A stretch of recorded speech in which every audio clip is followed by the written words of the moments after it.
Bonjour Nicolas Motis. Bonjour Jean-Philippe Denis. Nicolas Motis, professeur à l'école Polytechnique et membre du Centre de recherche en gestion de l'école Polytechnique, ICUP-CRG.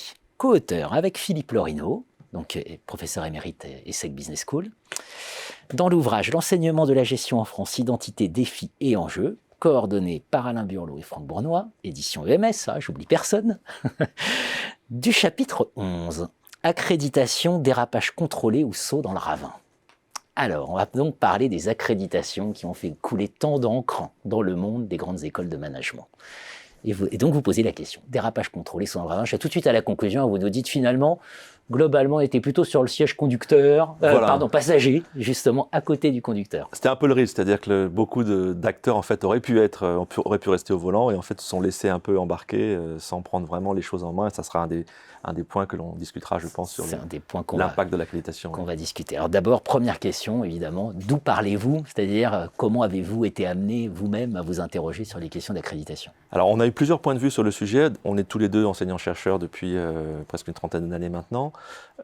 Philippe a été engagé dans différents projets d'évaluation d'université. Il a été visiting dans de nombreuses institutions au niveau international. Moi, j'ai été directeur de l'ESSEC pendant quelques années. Et puis, j'ai été engagé très tôt sur l'accréditation ACSB, puisque je me suis occupé du premier projet d'accréditation ACSB hors Amérique du Nord. Donc, c'était en 96-97. Puis ensuite, quand je suis devenu directeur de l'ESSEC, j'étais impliqué dans beaucoup de comités d'accréditation au niveau international, notamment un comité qui définit les standards d'accréditation au niveau mondial. Donc c'était un moment assez intéressant de réflexion sur les standards. Et puis ensuite, j'ai eu l'occasion de faire des missions un peu partout. Je me suis occupé des premières accréditations en Europe, en Chine, en Afrique, donc dans des zones qui s'intéressaient un peu à ces process. Donc on a un regard à la fois d'enseignants-chercheurs et puis aussi de praticiens des méthodes d'accréditation, à la fois ACSB, EQUIS, et puis pour d'autres institutions. Pour les avoir subis et fait subir. Alors j'espère pas fait subir, mais en tout cas pratiquer. Alors les accréditations, bon, c'est un peu le bouc émissaire de temps en temps dans nos milieux. Alors le premier point que vous soulevez, c'est les craintes. C'est-à-dire voilà, les grandes craintes, tout de suite, le système s'est raidi dès qu'on a commencé à évoquer la question des accréditations. Alors, il y a beaucoup de craintes. Déjà, le premier point clé, c'est qu'il faut absolument distinguer les accréditations et les rankings, les classements. Autant, je partage très largement les critiques et les craintes de beaucoup d'acteurs sur les effets des rankings, qui peuvent être extrêmement toxiques et pour lesquels les parades sont assez difficiles à mettre en place. Autant pour les accréditations, je pense que les craintes évoquées sont souvent très très largement exagérées. Il y en a quand même une qui a été très importante au départ de ces processus d'accréditation, notamment en Europe, quand la ACSB est arrivée, donc à la fin des années 90, et puis quand EQUIS a démarré aussi, un petit peu en se plaçant contre cette crainte-là, c'était de dire, si on se fait accréditer par une institution américaine, on va normaliser nos process, normaliser notre vision de l'éducation, et finalement, on va devenir des vassaux de l'Empire américain. Donc ça a été très, très présent au départ. C'est une crainte qui s'est largement dissipée avec la pratique, mais qui a été très, très forte au début quand on a commencé à travailler sur les accréditations, notamment ACSB en Europe. Est-ce qu'elle était fondée ? Alors je pense elle aurait pu être en partie fondée. Elle ne l'a pas été en pratique parce que le process d'accréditation lui-même laisse en fait énormément de liberté aux institutions. Et ça, c'est quelque chose que les critiques de l'accréditation n'ont souvent pas assez pris en compte.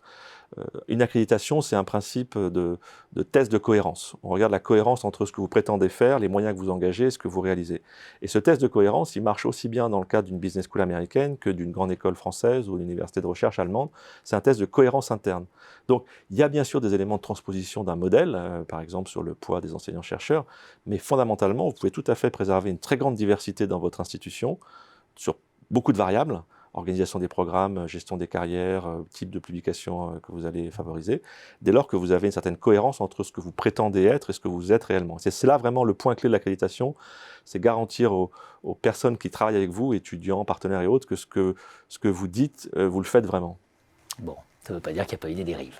Il y a eu des dérives, alors absolument, et là-dessus il faut être assez clair, notamment, alors dérives ou en tout cas transformations profondes qu'on peut considérer comme des dérives, mais une dérive très souvent, on peut en évoquer deux très rapidement. Une première, c'est le poids que ces mécanismes-là ont permis aux corps professoraux permanents d'obtenir dans les institutions. Si on se projette 30 ou 40 ans en arrière, les corps professoraux des institutions, notamment en grandes écoles françaises, étaient assez limités. Entre autres, grâce aux accréditations, ce n'est pas la seule raison, mais entre autres, grâce aux accréditations, ils ont obtenu un poids politique, un poids en termes de moyens aussi, très important dans les institutions. Donc ça, on peut le considérer aussi comme une dérive, parce que ça a conduit peut-être certaines institutions à se décaler un peu trop de la pratique et des enjeux opérationnels. Et puis une deuxième dérive très souvent citée, c'est la nature des productions intellectuelles que les institutions se sont mises à réaliser. Et ça, moi, je l'attribue davantage à une interprétation des règles qu'aux règles elles-mêmes. Les règles ne disent rien là-dessus, en fait, notamment sur la CSB. Mais beaucoup de directeurs d'établissements ou de profs ont dit, on pensait que pour être accrédité, il fallait produire dans ce qu'on appelle les PRJs, des Peer Reviewed Journal Articles, qui est en fait juste une des formes parmi d'autres des contributions intellectuelles. Et d'ailleurs, les standards ont évolué. Moi, j'ai contribué notamment quand j'étais responsable du comité de définition des process. On a fait rentrer de façon très explicite dans les grilles d'évaluation des contributions les livres, les chapitres de livres, les research monographs, donc les monographies de recherche, et bien sûr les articles. Donc les standards eux-mêmes ne sont pas si contraignants que ça, mais l'interprétation des standards par beaucoup d'acteurs a conduit à des dérives qui, de mon point de vue, sont très toxiques pour la communauté académique. Oui, absolument. Il ne faut pas oublier qu'il y a derrière l'outil, il y a l'acteur. Absolument. Et les acteurs ont été aussi en partie responsables de ces dérives. Ouais. Alors, des éléments très intéressants. D'un côté, comment les institutions françaises se sont saisies de ces accréditations. Et de l'autre côté, question que vous posez, c'est est-ce que ça a modifié le regard qu'à l'international on porte sur les institutions françaises? Alors, au niveau international, les institutions françaises ont été vraiment à la pointe. Quand on regarde, c'est vrai encore aujourd'hui, mais dès le début des années 2000, quand on regardait la proportion d'institutions françaises accréditées par rapport aux institutions allemandes, par exemple, ou italiennes, les Français étaient très très en pointe. Avec les Anglais, en fait, les deux pays qui ont été les plus en pointe dans ces accréditations internationales ont été les Français et les Anglais pour des raisons un peu différentes. Les grandes écoles françaises, quand on parle des institutions françaises, on parle surtout des grandes écoles, parce que les universités sont restées un petit peu en dehors du jeu. Mais parmi les grandes écoles françaises, très rapidement, les écoles du top 10 ont été accréditées. Aujourd'hui, on doit être à 20-25 écoles accréditées. Donc on a vraiment l'essentiel du paysage grande école de management accrédité. On en est encore très loin dans d'autres pays européens. Donc la France a été assez en pointe. Alors l'effet que ça a eu sur la perception, c'est du coup, ça a fait apparaître sur la scène internationale un enseignement de gestion finalement très compétitif. Ce n'est pas forcément l'image qu'en avaient les Américains, par exemple. Et ils ont vu apparaître sur le radar des écoles qui bougeaient vite, qui avaient des accords internationaux, qui produisaient des choses intéressantes, qui avaient des très bons étudiants, des très bons placements d'étudiants. Donc ça a contribué à faire reconnaître au niveau international les écoles françaises. Étrangement, presque plus à l'international qu'en France. Oui, mais ça c'est normal parce que le principe d'une accréditation c'est de se faire reconnaître là où on ne l'est pas, puisque c'est un signal de qualité sur des marchés non structurés, sur des zones où on n'est pas connu, c'est le principe des labels. Donc ces labels d'école en fait ont été très utiles effectivement pour les développements d'accords de partenariat typiquement en Asie, aux États-Unis, puisque du coup, des universités américaines ont réalisé qu'elles pouvaient tout à fait échanger des étudiants avec des écoles françaises en ayant des équivalences de crédits académiques. Donc ça a facilité cette reconnaissance. En France, c'était moins un sujet, puisqu'on connaissait déjà la qualité du système, donc c'était moins nouveau, je dirais. Oui, vous évoquez aussi quand même, vous allez un peu plus loin, vous évoquez l'idée qu'il y a une culture quand même française qui a du mal aussi à se saisir des questions organisationnelles, de management. Alors c'est ce qu'on évoque sur le poids de la French Theory dans l'enseignement, et effectivement, un regret qu'on peut avoir sur les accréditations, c'est que ça aurait pu être aussi l'occasion pour beaucoup d'écoles de promouvoir ces approches académiques, à la fois sur le plan théorique, mais aussi sur le plan pratique, scientifique et pratique. Quand on regarde historiquement, les grandes écoles françaises ont beaucoup formé leurs étudiants par les stages, par exemple, par la pratique. Et cette valeur de la pratique, elle a un peu perdu du fait du poids que j'évoquais tout à l'heure, d'un certain type de publications dans des revues très académiques, un peu déconnectées du terrain. Et de ce point de vue-là, on a effectivement eu un dérapage qui est probablement à corriger, je dirais, qui est vraiment à corriger. À corriger. Pour conclure, peut-être quelques conseils à donner? Le conseil simple, c'est ne pas se faire enfermer par des a priori. C'est-à-dire qu'une accréditation, c'est une occasion pour une institution de faire un bilan sur elle-même et de définir un projet.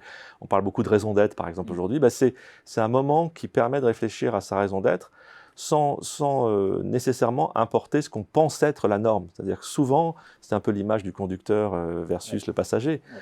Souvent, moi j'ai pu observer, pas seulement en France, mais dans beaucoup de pays, que les dirigeants d'institutions et les profs eux-mêmes ont souvent été responsables de ça, ont un peu laissé le volant, alors qu'ils auraient dû garder le volant et utiliser ces moments-là, ils devraient utiliser ces moments-là pour redéfinir le projet de l'institution, jouer sur ses différences, ses particularités, et en faire un vrai moment d'amélioration de la qualité de l'institution et puis de projection sur du temps long.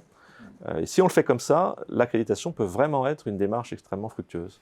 Dirigeants, professeurs, asseyez-vous derrière le volant de votre propre raison d'être. Reprenez le volant, exactement. De votre mission statement. Absolument. Comme vous dites. Ouais. Merci beaucoup, Nicolas Métis. Merci Jean-Philippe.